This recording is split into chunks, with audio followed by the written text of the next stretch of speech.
Време е да се стави крај на политичката криза во Македонија и лидерите да постигнат договор што ќе резултира со фер избори, порача американскиот помошник државен секретар за европски и евразиски прашања Викторија Нуланд, која денеска во Скопје оствари средби со четворицата лидери потписници на договорот од Пражино.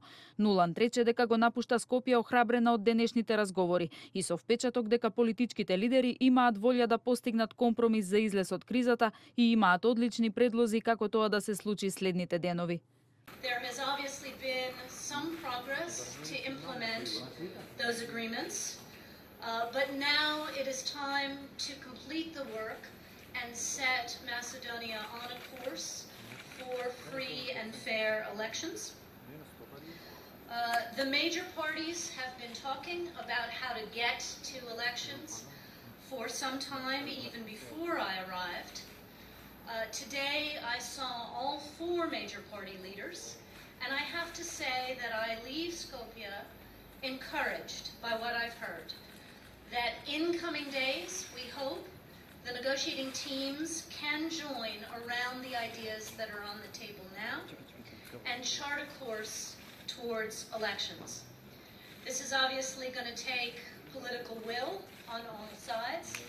I felt that that will is there in the meetings that I had today. Председателот на ВМРО-ДПМН Никола Груевски на средбата со високата представничка на американскиот Стейт Департмент посочил дека изборите се единствен излез од наметнатата политичка криза од страна на опозицијата.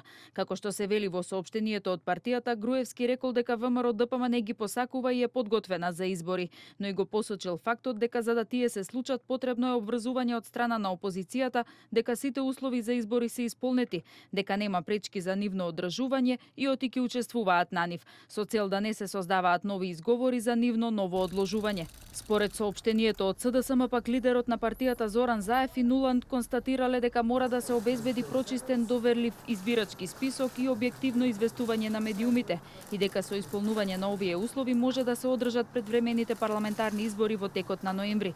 На средбата била потенцирана и неопходноста за формирање влада што ќе организира и спроведе регуларни избори.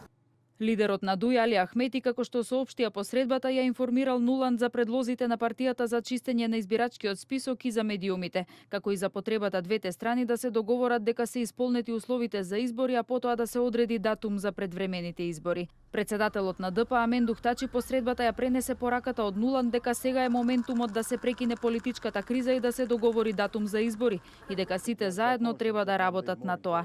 Тачи сепак не е оптимист дека деновиве ќе има лидерска.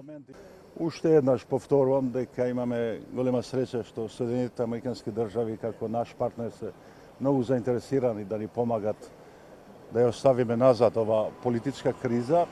Мислам дека сега е моментумот сите заедно да работиме да не трае уште повише ова политичка криза. Тие нема толку време да зборат за конкретни работи. Тука е амбасадорот, екипата што учествуваат во преговорите. Мислам дека повише се работеше за стратешки начела отколку за стратешка начело на Македонија да што побрзо да се искочи од ова политичка. Конкретната порака е да направиме све, сега е моментумот да прекинеме политичката криза и да се договориме да одиме на избори. Покрај со партиските лидери, Нуланд денеска се сретна и со шефот на македонската дипломатија Никола Поповски, со специјалната обвинителка Катица Јанева и со представници на невладиниот сектор. Високата представничка на Стейт Департментот даде поддршка на зајакнувањето на правдата и владењето на правото. Нуланд посочи дека амбасадорот Бејли и неговиот тим ќе продолжат со напорната работа заедно со Европската унија со цел политичките партии во земјата да дојдат до решение што е можно поскоро.